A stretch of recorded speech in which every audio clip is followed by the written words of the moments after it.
예수 그리스도로 우리 하나님의 말씀 증거하겠습니다. 하나님의 말씀 요한계시록 2장 12절에서부터 17절 말씀 보시겠습니다. 요한계시록 2장 12절에서부터 17절 말씀 같이 읽겠습니다. 보가모 교회의 사자에게 편지하기를 좌우에 날선검을 가진 이가 가라사대 네가 어디 사는 것을 내가 아노니 거기는 사단의 위가 있는 데라.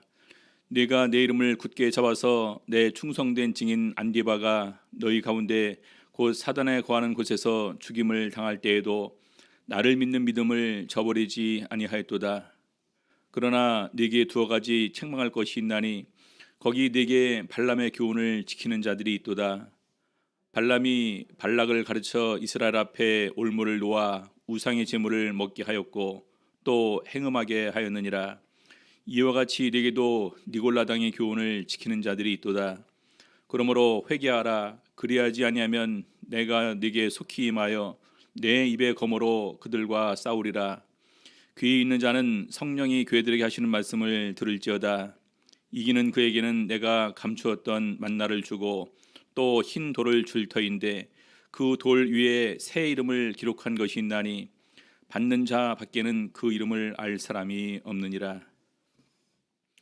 오늘 이 시간에는 버가모 교회에 주시는 말씀이라는 제목으로 오늘 말씀 가지고 은혜 나누는 시간 갖도록 하시겠습니다. 버가모는 에베소에서 또 서머나로 올라가서 서머나에서 또 북쪽으로 약 65km 정도 이렇게 해변길로 올라가면 위치해 있습니다. 이 도시는 아시아에서 가장 뛰어난 도시라고 이렇게 알려지고 있었고 로마가 먼저 이렇게 아시아 지역을 점령한 다음에 먼저 이 버가모를 수도로 정했다고 합니다. 그래서 사실은 에베소나 서머나에 비해서도 더 발달한 도시로 이렇게 우리가 기억을 하시면 될 것 같습니다. 한 해발 약 300m, 뭐 305m라고도 하는데요. 305m 정도 이 언덕 위에 세워져 성체가 있는데 그 성체가 굉장히 이렇게 아름다운 도시였다. 그래서 사람들은 그냥 부를 때 그냥 성체라고도 이렇게 불렀다고 합니다.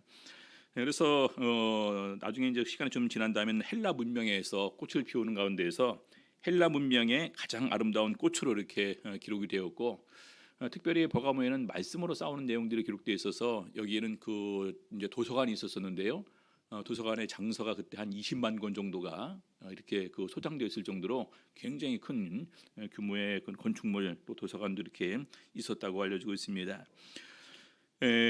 주전 133년에 이제 로마에 의해서 완전히 점령될 때까지 헬라 문화를 적극적으로 이렇게 수용하였고 이 상황에서 이제 그 그리스 로마 신화의 제우스 신전, 그다음에 아테네 신전, 그다음에 디오니수스 신전, 그다음에 이제 또 다른 이런 그 아스클레오피스라는 이런 치료의 신이 거기서 이렇게 이제 세워져 있었다고 합니다.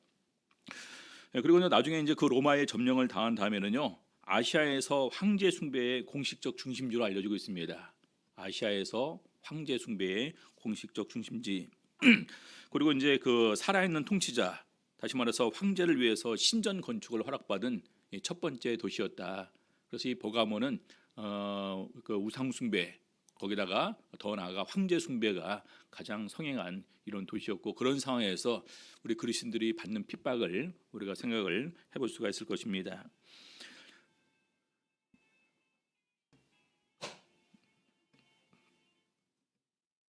천천히 하셔도 됩니다. 자, 이런 상황에서 우리 주님께서 이렇게 말씀을 하시는데 우리 주님을 이렇게 묘사를 하고 있습니다. 계속해서 12절 보겠습니다. 버가모 교회의 사자에게 편지하기를 좌우에 날선검을 가진 이가 가라사대. 여기는 좌우에 날선검을 가진 이로 묘사를 하고 있습니다. 좌우에 날선검을 가지니. 계시록 1장 16절 보시게 되면은요. 먼저 우리 인자의 모습을 이렇게 모셔가는데 그 오른손에 7별이 있고 그 입에서 좌우에 날선검이 나오고 그 얼굴은 해가 힘있게 비치는 것 같더라. 그래서 이 날선검을 가지니 인자의 모습으로 표현하고 있는데 여기에 특별히 좌우에 날선검을 가지시니가 버가모의 사자에게 편지하는 것으로 묘사를 합니다. 왜 그럴까요? 나중에 이제 뒤에서 나보야 되겠지만 이 버가모에 있는 그런 그 성도들과는 우리가 진리 안에서 변론해서 무엇이 옳고 그른지를 이 구분해야 될 이런 필요성이 있었기 때문에 바로 날선검을 가진 이로 묘사를 하고 있습니다. 그럼 이 날선검은 뭘까요? 날선검. 우리 에베소서 5장 보시겠습니다.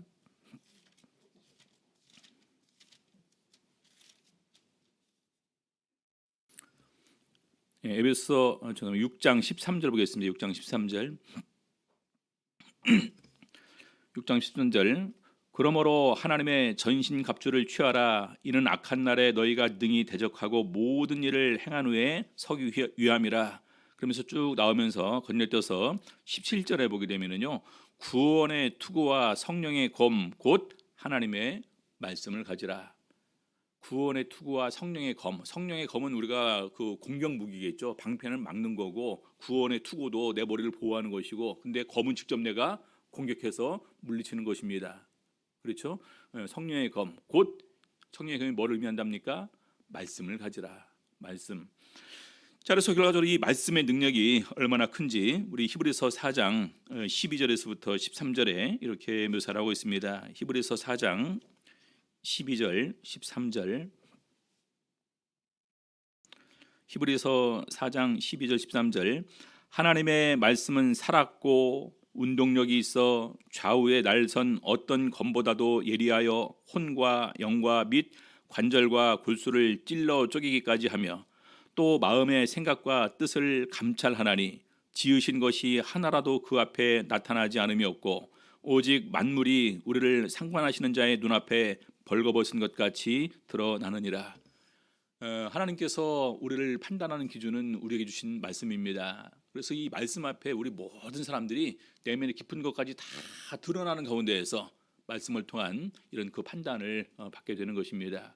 그래서 나름대로 이렇게 이제 그 우리 성도들을 교묘한 이런 그 논리로 미혹하는 이런 그 버가모 교회 성도들, 그리고 자기가 이렇게 그 죄와 허물이 있음에도 불구하고 그것을 합리화시키고 또 그걸 갖다가 정당화시키는 가운데서 다른 사람들도 자연스럽게 거기에 물들게 하는 이런 부분에 관해서 우리 하나님께서 말씀의 검으로 그들을 치시겠다, 이렇게 얘기를 하시는 것입니다.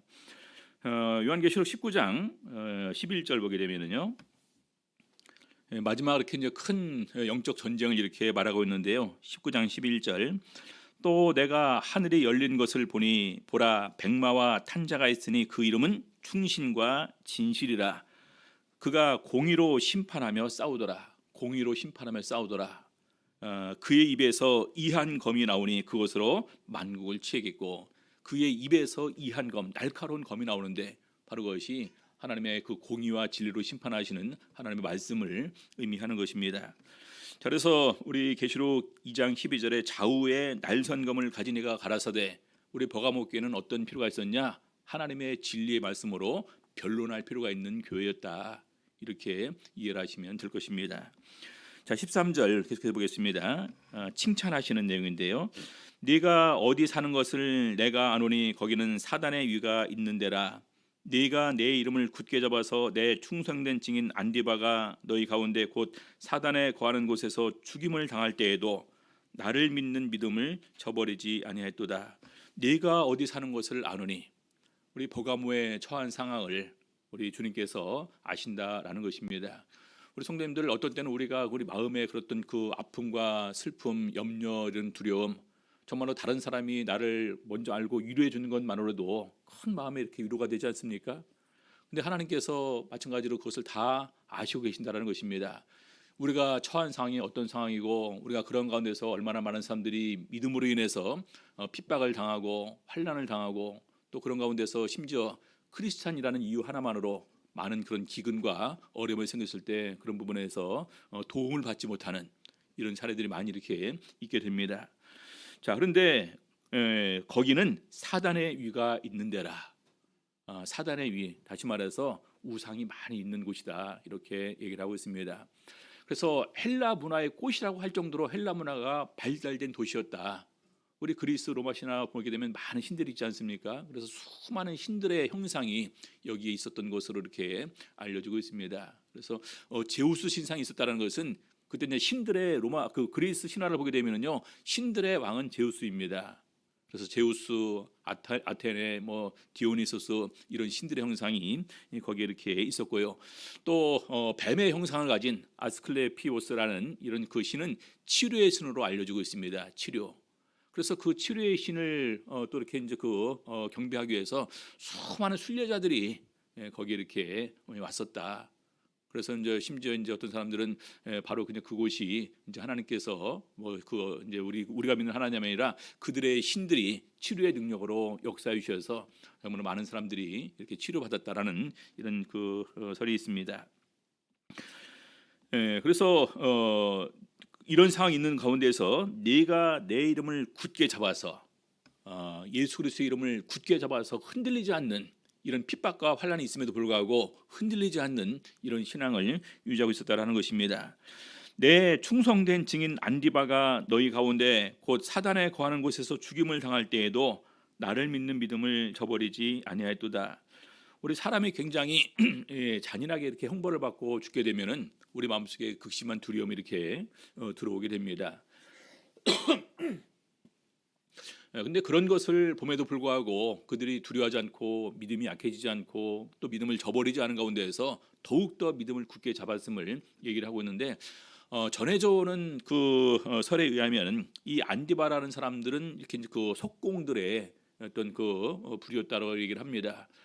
그리스도를 믿는 사람들이었었는데 어느 날 이들에게 황제의 신상을 조각해달라는 이런 부탁을 받게 되는데 이들이 그것을 거절하게 됩니다.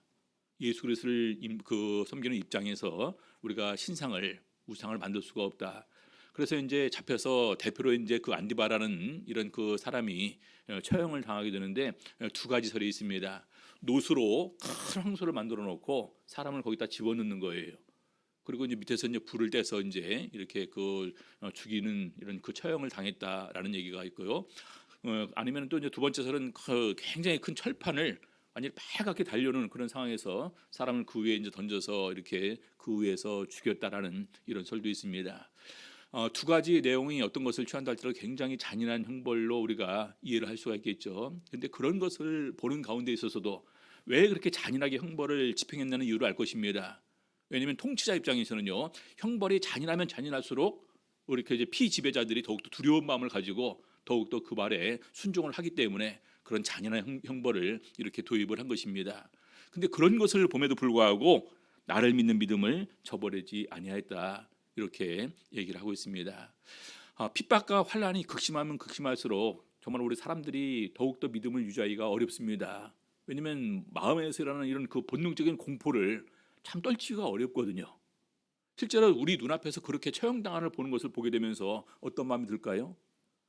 가장 기본적으로는 드러내지 못하고 또 숨고 그런 가운데서 벌벌 떨면서 이렇게 이제 사는 삶이 계속해서 이어지게 될 것입니다. 그래서 나중에는 그런 부분 때문에 신앙을 자연스럽게 저버리게 되는데 이들은 그럼에도 불구하고 그 믿음을 저버리지 않았음을 이렇게 칭찬을 받고 있는 것입니다. 우리 성도님들, 만약에 우리가 이런 상황이 처해지게 되면 어떻게 될까요? 예전에 우리 이제 미국에서 어떤 사람이 이제 핍박을 당할 때 권총을 딱 들이밀고 예수 그리스도를 부인하면 살려준다, 뭐 이제 그랬는데 끝까지 부인하지 않아서 뭐 이렇게 이제 죽었다라는 얘기도 전해 듣고 있는데, 죽음을 앞에 둔 상황에서 극심한 이런 공포가 있는 가운데에서 우리가 끝까지 믿음을 지키는 것, 이것은 평소에 우리들의 믿음이 깨어있을 신앙을 생활을 한 사람들만이 가능한 믿음입니다. 그렇지 않겠습니까? 우리가 계속해서 깨어있지 못하는 신앙생활을 하는 가운데서 그런 핍박과 환난이 오게 되면요, 자연스럽게 거기서 그냥 타협하게 되고 녹아들게 마련입니다. 근데 정말로 깨어있는 사람들은 그런 상황에서 더욱더 우리 하나님의 도우심으로 말미암아 믿음을 굳게 지킬 수 있는 쪽으로 이렇게 나갈 수 있는 것이다. 그래서 평소에 평안할 때, 평소에 핍박과 환난이 없을 때 더욱더 우리가 믿음 안에서 굳게 서 있는 것이 무엇보다도 중요한 것임을 우리가 알 수가 있습니다. 자, 그런데 바로 이어서 책망을 합니다. 계시록 2장 14절 보겠습니다. 그러나 네게 두어 가지 책망할 것이 있나니 거기 네게 발람의 교훈을 지키는 자들이 있도다. 발람이 발락을 가르쳐 이스라엘 앞에 올무를 놓아 우상의 제물을 먹게 하였고 또 행음하게 하였느니라. 이스라엘 백성들이 나중에 이제 그 애굽에서 나와서 모압을 지나야 되고 암몬을 지나서 이제 요단강을 건너서 이 가나안 땅으로 들어가야 됩니다. 근데 이제 이미 모압 땅에 오기 전에 그런 소식을 들은 모압 왕 발락이 이 발람이라는 선지자를 초청해서 이스라엘을 저주를 해달라 이렇게 요청을 합니다. 근데 아무리 해도 저주가 되지를 않아요. 오히려 더욱더 이스라엘을 향해서 복을 빌어주는 내용으로 이렇게 끝나게 됩니다.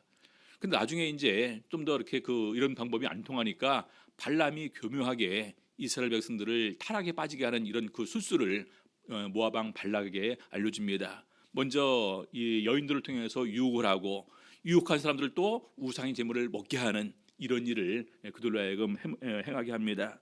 우리 민수기 25장 1절에서부터 3절까지 보시겠습니다. 민수기 25장 1절에서부터 3절. 이스라엘이 시딤에 머물러 있더니 그 백성이 모압 여자들과 음행하기를 시작하니라. 그 여자들이 그 신들에게 제사할 때에 백성을 청함에 백성이 먹고 그들의 신들에게 절함으로 이스라엘이 바알 부올에게 부속된지라. 여호와께서 이스라엘에게 진노하시니라. 그리고 나중에 이제 이들이 그 미디안을 쳐서 미디안 여인들을 다 살려서 포로로 끌려오게 됩니다. 그때 이제 민수기 31장 15절에 보게 되면은 모세가 그들에게 이르되 너희가 여자들을 다 살려 두었느냐 보라 이들이 발람의 꾀를 쫓아 이스라엘 자손으로 부올의 사건에 여호와 앞에 범죄케 하여 여호와의 회중에 연병이 일어나게 하였느니라.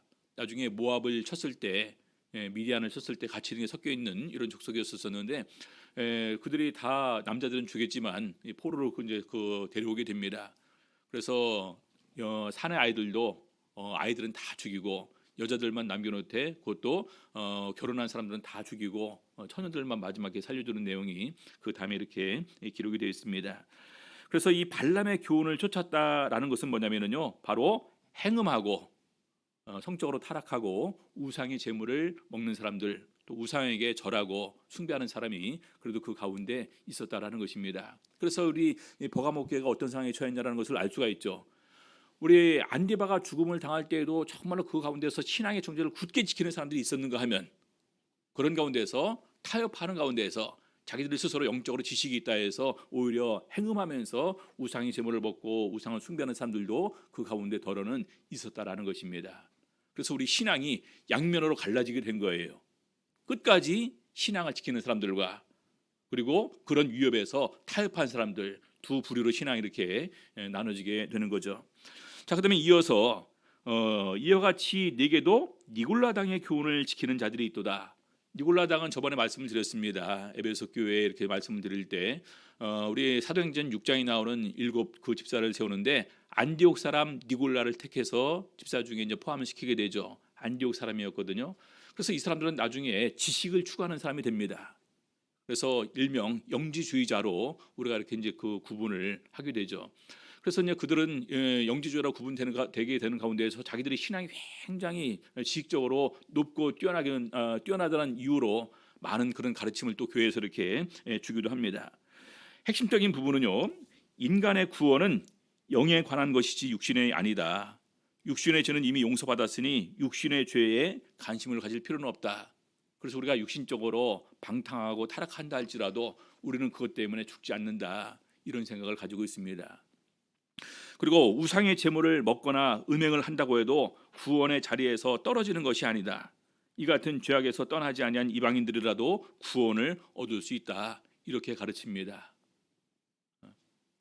그래서 그들은 은혜를 강조하는 거죠. 이제 우리가 하나님의 은혜 가운데에서 육신은 별 필요 없다. 육신은 나중에 죽어서 썩어져서 흙으로 돌아가면 아무것도 아닌데 중요한 것은 우리 영이 구원받는 것 아니냐.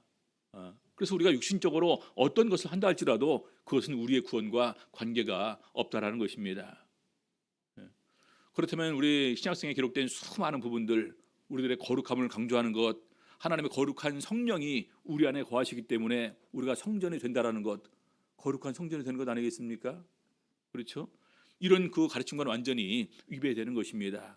그래서 그들은 육신은 멸하고 영은 주 예수의 날에 구원을 얻게 하렴이라라는 부분을 이렇게 잘못 해석하는 가운데에서 우리가 굳이 이렇게 이런 부분에 마음을 쓰지 않고 인생은 그냥 누리면서 살다가 마지막에 영혼은 구원받으면 되는 거다라는 이런 그 마음으로 버가모 교회 성도들을 가르치는 이런 사람들이 생기게 된 것입니다. 그래서 여기 보니까 이와 같이 네게도 니골라당의 교훈을 지키는 자들이 있도다. 그럼 이 부분에 관해서 이제 정식으로 우리가 변론을 해야 될 필요가 있겠죠. 그렇죠. 그래서 하나님께서 여기서는 나타나실 때 날선감을 가진 이로 이렇게 나오면서 진리의 말씀으로 그들과 변론을 할 수밖에 없는 것입니다. 데살로니가전서 4장 3절에서부터 8절까지 보시겠습니다.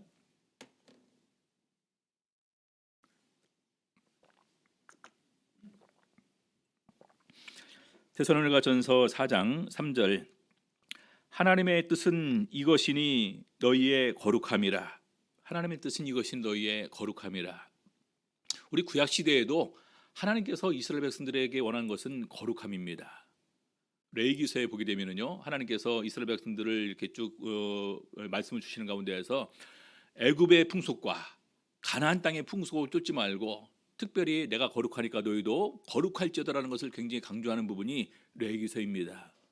그래서 심지어 거기서는 반드시 죽일 죄까지 이렇게 명확하게 묘사를 하고 있고, 이런 죄를 지었기 때문에 애굽 땅과 가나안 땅에서 그 거민들을 이렇게 토해낸 것이다.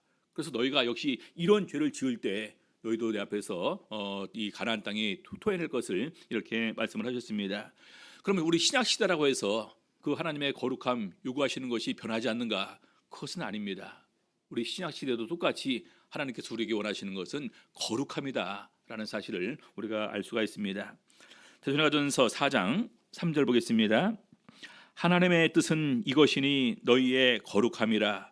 곧 음란을 버리고 각각 거룩함과 존귀함으로 자기의 안에 취할 줄을 알고 하나님을 모르는 이방인과 같이 세욕을 쫓지 말고 이 일에 분수를 넘어서 형제를 해하지 말라. 이는 우리가 너희에게 미리 말하고 증거한 것 같이 이 모든 일에 주께서 신원하여 주심이니라. 하나님이 우리를 부르심은 부정케 하심이 아니요 거룩케 하심이니 그러므로 저버리는 자는 사람을 저버림이 아니요 너희에게 그의 성령을 주신 하나님을 저버림이니라. 우리 성님들, 우리 몸이 굉장히 귀하고 거룩한 몸이 되었습니다. 하나님의 성령이 거하시는 거룩한 그릇이 된 거예요. 이 그릇을 깨끗하게 이렇게 우리가 사용해야 되지 않겠습니까? 그래서 우리 몸을 하나님께 거룩한 산 제사로 드리라. 우리 로마서 12장에서 사도 바울은 그렇게 권면하고 있습니다. 하나님께 드리는 최고의 선물이 우리의 거룩한 몸으로, 그러니까 그동안 이렇게 살면서 거룩한 행실과 거룩한 언어와 이 거룩한 마음을 품고 바로 그 모습 그대로 하나님 앞에 와서 내 몸을 드리는 것, 이것이 가장 하나님께서 즐겨 받으시는 예물이 되는 것입니다. 우리 성도님들, 구약 성경에 보게 되면 가인과 아벨의 제사가 있습니다. 근데 거기에 분명히 기록되기를 가인과 그 제물은이에요. 그렇죠? 가인과 그 제물은 연락하지 않았다. 아벨과 그 제물은 연락했다. 구분해서 얘기를 합니다. 아벨도 받아주시고 아벨의 제물도 받아주셨다는 것입니다. 가인도 안 받아주시고 가인의 제물도 받아주지 않았다는 것입니다. 왜 안 받아줬습니까? 가인은 나중에 보니까 죄인이었음이 밝혀지고 있습니다. 그래서 나중에는 또 그 이후에 있을 죄까지도, 죄를 지을 것을 이렇게 미리 아시고 죄의 소원은 내게 있으나 너는 죄를 다스릴지니라, 이렇게 해서 그것까지 이렇게 경고를 합니다. 그럼에도 불구하고 나중에 자기 동생 아벨을 쳐서 죽이는 이런 불행한 일을 가인은 행하고 맙니다. 그래서 아무튼 이 중요한 것은 하나님께서 우리에게 원하시는 것이 거룩한 것이고 우리 몸을 거룩한 산 제사로 드리게 될 때 가장 기뻐 받으시는 예물이 된다라는 것입니다. 자, 그러면서 이제 2장 16절 이제 권면 또 경고를 하십니다. 그러므로 회개하라. 회개하라. 뭘 회개하라는 말입니까? 우상의 제물에 참여하고, 제물에 참여한다라는 것은 우상을 섬기는 것과 마찬가지지 않습니까? 그렇죠? 그리고 음행하는 것들, 성적으로 타락한 이 부분에 관해서 회개하라는 것입니다. 이거 회개를 하지 않으면 우리 버가모 교회는 또 이렇게 나머지 반들, 장래가 없는 이런 그 성도들로 구분될 수밖에 없을 것입니다. 그래서 그리하지 아니하면 내가 네게 속히 임하여 내 입의 검으로 그들과 싸우리라. 에베소 교회의 지적은 처음 사랑을 버렸느니라라고 했는데요. 버가모 교회는 처음 사랑을 유지하는 게 문제가 됐어요. 그 사랑이라는 것을 갖다가 잘못 사용하는 가운데에서 우리 교회 안에 있는 성도들이니까 그렇게 된다 할지라도 공의를 저버리고 사랑만 선택했던데 문제가 있었던 것입니다. 우리 가족들이니까, 우리 친척들이니까, 전부 다 우리 적이니까 그들에 관한 처치를 그들이 하지 못하는 거죠. 그렇죠? 그래서 우리가 항상 중요한 것은 공의와 사랑은 같이 가는 거지, 공의가 배제된 사랑은 이것은 문제가 있다. 그래서 에베소와는 정반대로 이들은 그런 부분에서 바로 그들은 정확하게 처리해야 될 부분을 처리하지 않은 것, 이것이 문제로 이렇게 지적이 되게 됩니다. 그래서 그러므로 회개하라. 그렇지 아니하면, 이거 회개하지 않고 이거 고치지 않고 바꾸지 않으면 내가 내게 속히 임하여 내 입의 검으로 그들과 싸우리라. 내 입의 검으로 그들과 싸우리라. 우리 구약 성경에도 우리 사람들이 자기 합리화를 시키고 변명하고 각종 불의와 또 악을 행하고 죄를 짓는 사람들에게 우리 하나님께서 친히 말씀하십니다. 와서 나랑 변론하자. 우리 하나님과 변론해서 누가 이길 수 있을까요? 자, 이사야서 3장, 이사야서 3장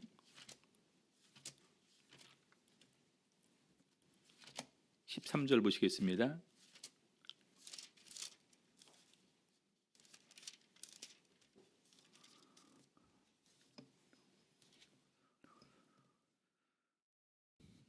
이사야 3장 13절, 여호와께서 변론하러 일어나시며 백성들을 심판하려고 서시도다. 변론하러 일어나시며 백성들을 심판하려고 서시도다.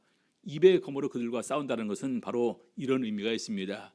하나님의 말씀으로 일일이 다 진리를 드러냄을 통해서 그들 갖다가 분명히 구분하고 또 그들을 갖다가 그 말씀을 근거로 해서 심판하실 것을 이렇게 말씀하고 있습니다. 그래서 직접적으로 하나님께서 공의와 진리로 심판할 것을 이렇게 말씀하십니다. 자, 그리고 나서 마지막 17절, 요한계시록 2장 17절입니다. 귀 있는 자는 성령이 교회들에게 하시는 말씀을 들을지어다. 귀 있는 자는 성령이 교회들에게 하시는 말씀을 들을지어다. 계속해서 반복이 됩니다. 이것은 정말로 말씀을 듣고 마음으로 받아들이고 또 그 말씀을 순종하는 사람들을 이렇게 말하는 거겠죠. 그래서 이것은 들을 사람들은 들으라라는 것입니다. 이기는 그에게는 아까 말해서 회개하는 사람들, 그 잘못을 드러내서 분명히 공의와 진리대로 처리하는 이런 그 일을 하는 사람들, 바로 버가모 교회가 그렇게 돼야 된다는 거죠. 그래서 그에게는 감추었던 만나를 주고, 감추었던 만나는 신령한 음식입니다. 신령한 음식, 감추었던 만나, 생명의 떡이죠. 우리 요한복음의 6장에 보게 되면 바로 예수님께서 본인의 생명의 떡이다 이렇게 증거를 하셨습니다. 생명의 떡. 우리 구약 성경에 이스라엘 백성들이 가나안 광야길에 가는 도중에서 만나를 먹었었는데 그 만나가 이제 그 요단강을 건너고 난 다음에 이제 그치게 되죠.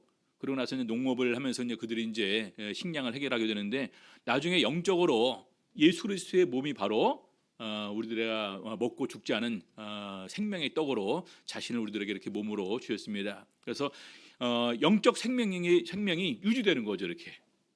그렇죠? 유지되게 되는데 나중에 우리가 하늘나라에 들어가게 되면은요, 감추었던 만나, 그쳤던 만나, 이런 신령한 음식을 다시 우리들에게 주실 것을 말씀하시고 있습니다. 그래서 이것은 뭔 의미냐? 바로 그들에게 구원의 보장을 말하고 있는 것입니다. 구원의 보장. 왜냐하면 이것은 영적 생명이 유지되는 것이니까요. 그렇죠? 구원의 보장.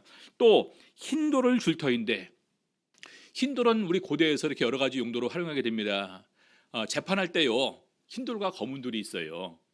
그러면 이제 그 사람들이 이제 그 마치 말하는 배심원 제도 같은 경우죠.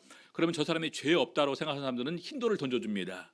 그래서 흰돌을 던져줬다는 것은 이제는 이들에게 죄가 없다라는 것을 선포하는 거예요.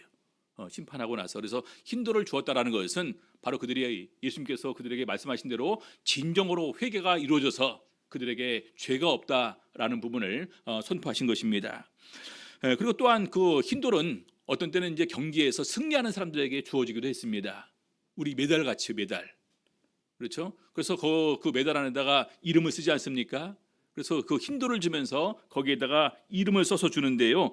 그 돌 위에 새 이름을 기록한 것이 있나니, 그 돌 위에 새 이름을 기록한 것이 있나니 받는 자밖에는 그 이름을 알 사람이 없느니라.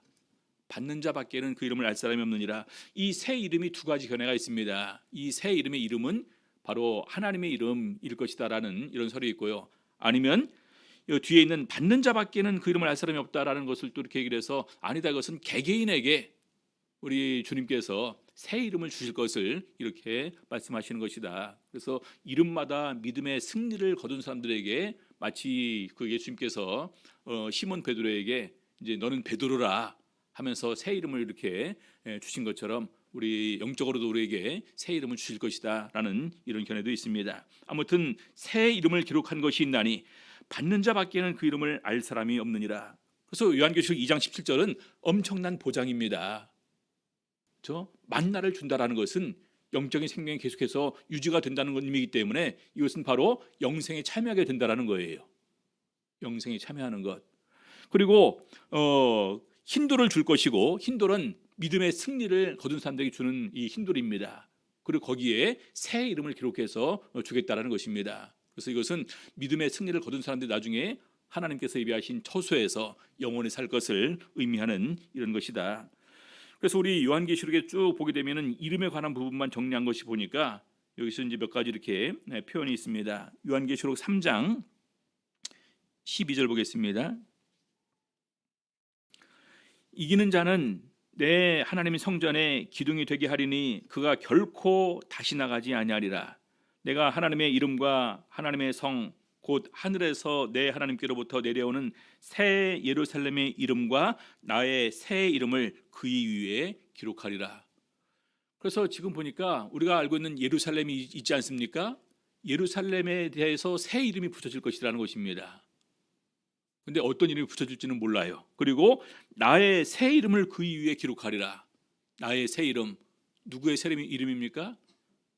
예수 그리스도의 새 이름을 그 위에 기록할 것이다 이렇게 말씀하고 있어요. 그래서 우리 구약 시대에 하나님께서 모세에게 야훼, 우리 이제 그 여호와죠, 여호와 하나님으로 그들에게 알려주었다면 신약 시대에는 예수라는 이름으로 알려주셨는데 마지막에는 어떤 이름인지 모릅니다.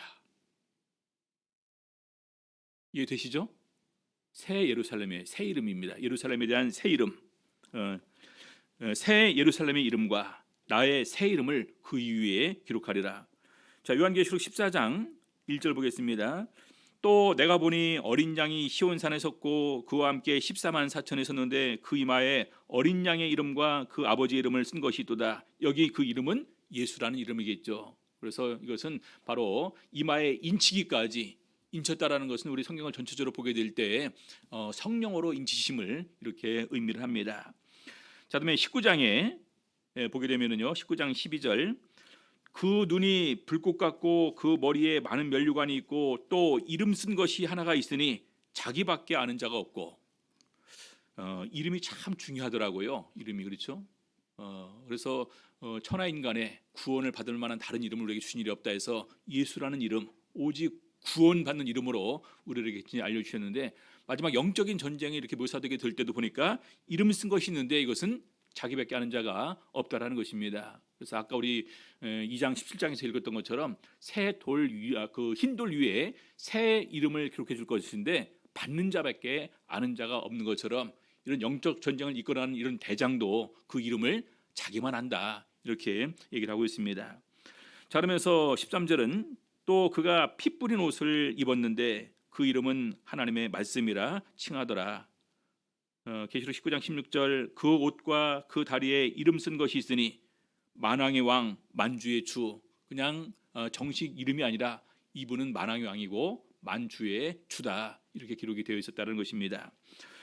그 다음에 요한계시록 22장에 보게 되면 그의 얼굴을 볼 터이요 그의 이름도 저희 이마에 있으리라. 마지막 최종적인 부분입니다. 그의 이름도 저희 이마에 있으리라. 새 이름으로 오시고 구원받는 사람들도 이마에 그의 이름이 딱 이렇게 기록될 것을 마지막으로 이렇게 언급을 하고 있습니다. 그래서 전체적으로 보니까 그 이름을 줬다라는 것은 바로 그들이 하나님께서 예비하신 거룩한 성 새 예루살렘에 들어가서 그 안에서 살 수 있는 이런 특권이 보장된 것이다 이렇게 얘기할 수 있습니다. 우리 성도님들, 이 버가모 교회는 굉장히 간단하게 이렇게 기록이 됩니다. 근데 그럼에도 불구하고 이것은 영적 전쟁이 굉장히 심각한 곳이다라는 것을 우리가 알 수 있습니다. 육체적으로는요, 직접적으로 이렇게 우상 숭배를 거부하는 이유 하나만으로 처형을 당하게 되는 이런 일들이 발생하게 됩니다. 영적으로는요, 비진리가 들어와서 미혹하고 있다는 것입니다. 비진리.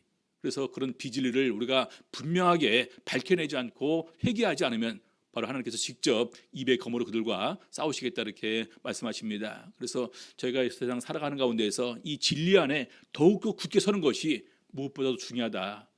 오늘날 이 버가모 교회 사자의 가장 중요한 책무는 이것입니다.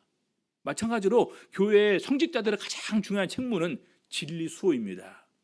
진리 수호, 진리를 굳게 세우는 가운데서 정말로 세상 풍조가 어떻게 바뀐다 할지라도 흔들리지 않는 이런 신앙생활을 하게 하는 것이 우리 모든 이런 그 교회에 이끌어가는 사람들의 사명이고, 우리 성도들도 그런 부분에서 흔들리지 않고 믿음에 굳게 서 있는 것이 무엇보다도 중요한 것임을 우리에게 마지막 이렇게 권면으로 주고 계십니다. 그래서 원아홉기는 어떤 방식으로, 어떤 모습으로, 어떤 형태로 우리의 믿음을 흔들려고 하는지 우리가 예측하지 못합니다. 그래서 항상 영적으로 깨어있는 가운데에서 예수님이라면 어떻게 하실까? 어떻게 내가 판단하고 선택하는 것을 더욱더 좋아하실까? 항상 이것을 염두에 두는 가운데에서 우리 신앙 안에서 굳게 서서 깨어있는 우리 성도님들 다 되시기를 예수 이름으로 바랍니다. 복도하시겠습니다.